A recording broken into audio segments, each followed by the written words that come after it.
Good morning, students. Today I'll be teaching you how to write a proposal, which is very important for your ISC English language paper, as it is asked as a compulsory question in the exam. So you don't have any choice. In this video, I'll be teaching you what is a proposal, that is, what is the meaning of a proposal. Then we'll study the format of the proposal and the division of marks, and in the end we will do one example of proposal writing. So let's get started. Proposal writing is asked as the second part of question 2 of your English language paper, and it is a compulsory question, which means you will not get a choice.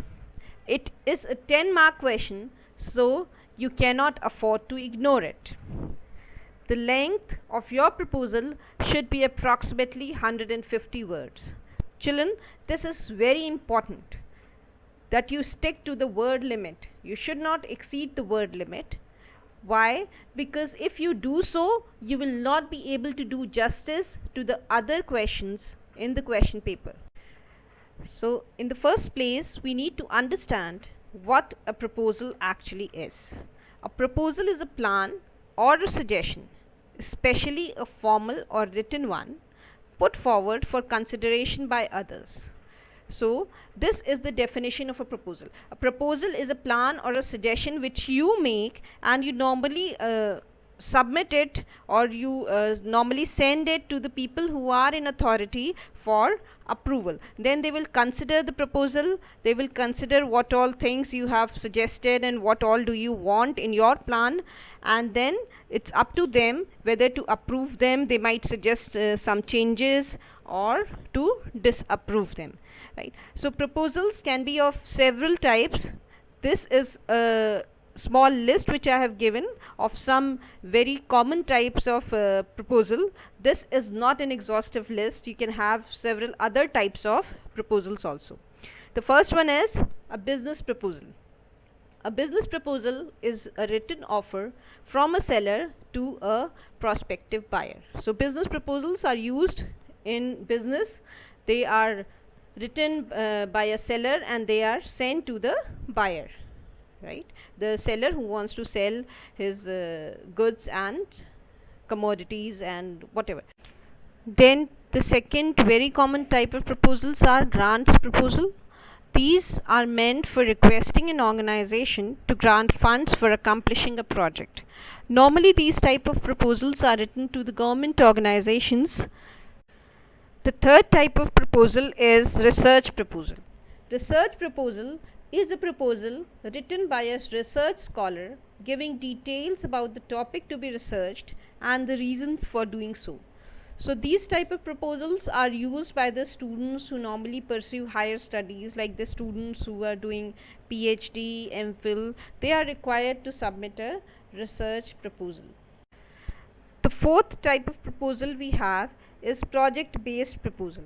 A project based proposal is a proposal in which a project or an event is to be organized. So the proposal with which we will be dealing will be this type of proposal, that is project based proposal.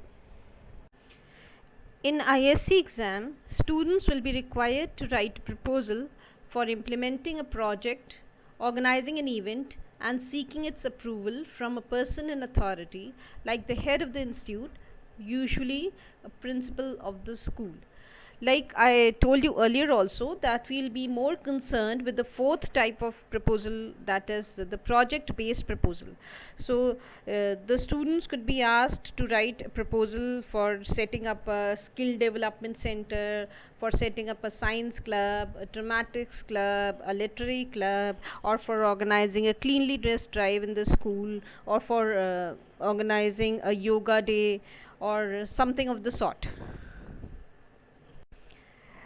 Now moving ahead, we are going to talk about the format of a proposal. As you can see, I have given you these 5 essential points which should be included in your proposal. That is, a proposal should include a title. See, title is very important for your proposal. Though it doesn't carry any marks, but still you need to write a title. You need to give a title to your proposal. Your title should not be very long. At the max, it should have 7 to 8 words. Now moving ahead to the second point. The second point is the heading. It carries 2 marks, and so you are supposed to write at least 2 lines or 2 sentences about the heading. The heading should always answer the question what. Means it should be able to tell the reader what is your plan, what do you intend to do. Again, you have to be very careful that you're not supposed to write a very long paragraph about the heading, as it carries only 2 marks. Moving ahead, the third point is the statement of objectives. As you can see that this also carries 2 marks, so the students are expected to write a minimum of 2 ideas or 2 objectives. The objective should always answer the question why.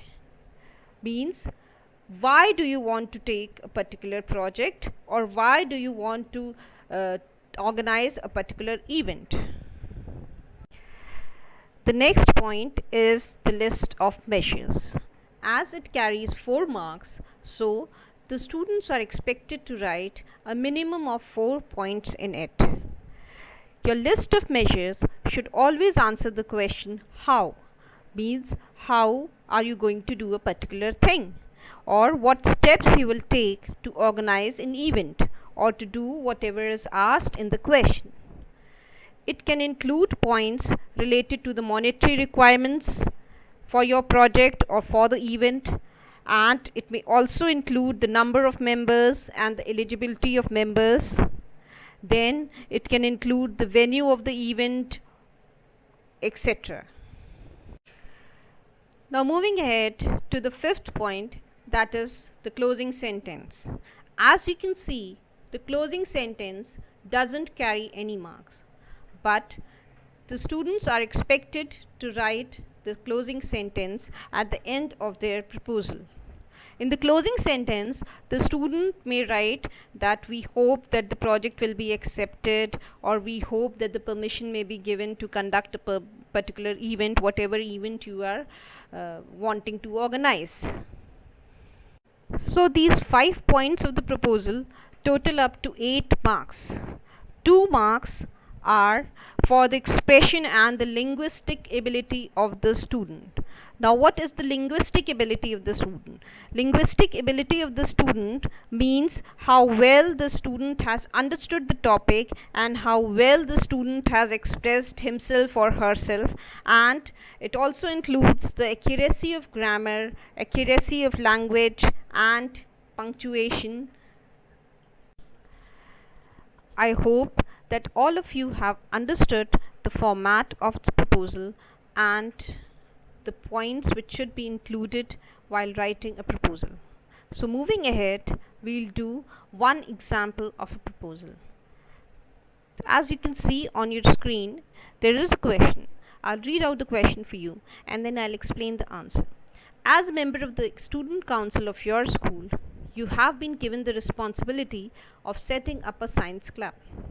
Write a proposal in not more than 150 words stating the steps you would take to successfully establish this particular club.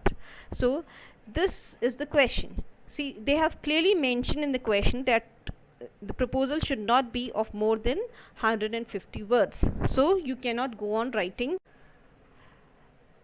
Now, starting with the answer, the first thing which we are expected to write is the title. So I have given a title to my proposal which is not very long. I told you that your title should consist of 7 to 8 words. So my title is Proposal for Setting Up a Science Club, as we have been asked in the question to set up a science club, to write a proposal for setting up a science club. So the title is very simple, Proposal for Setting Up a Science Club. Then moving ahead, the second point which we were expected to write is the heading. So The heading is to foster interest in science outside the classroom and introduce students to the wonders and relevance of science in our lives. We propose to set up a science club in school. I told you that your heading should briefly describe what you intend to do, means what is your plan, what the proposal is all about, and it should be of maximum 2 lines or 2 sentences. So I have written this heading. The third point which we are supposed to write is the statement of objectives, and as I told you earlier that the students are expected to write a minimum of 2 objectives because it carries 2 marks. So I have mentioned 2 objectives, which are a science club. The first one is a science club will help students overcome their phobias regarding science, and the second objective is it will be instrumental in developing the scientific curiosity of the students through its activities and programs. So both these points, they answer the question why, means why I want to set up a science club. So you should also be careful when you are writing the objectives that they answer the question why. Both your objectives need to answer the question why. The next point is the list of measures. I told you that as this point carries 4 marks, so the students are expected to write a minimum of 4 points, and your list of measures should answer the question how. How will you do the particular thing which is asked in the question, or what steps you will take to do that particular thing. So I have written the middle school activity room will be used for all science club meetings and activities. So I've talked about the venue, means where will these meetings of the science club be held. Then the second point is the meetings will take place once a week after school from 2 p.m. to 3 p.m. Any activities such as lectures by the scientists or competitions will take place on Saturdays.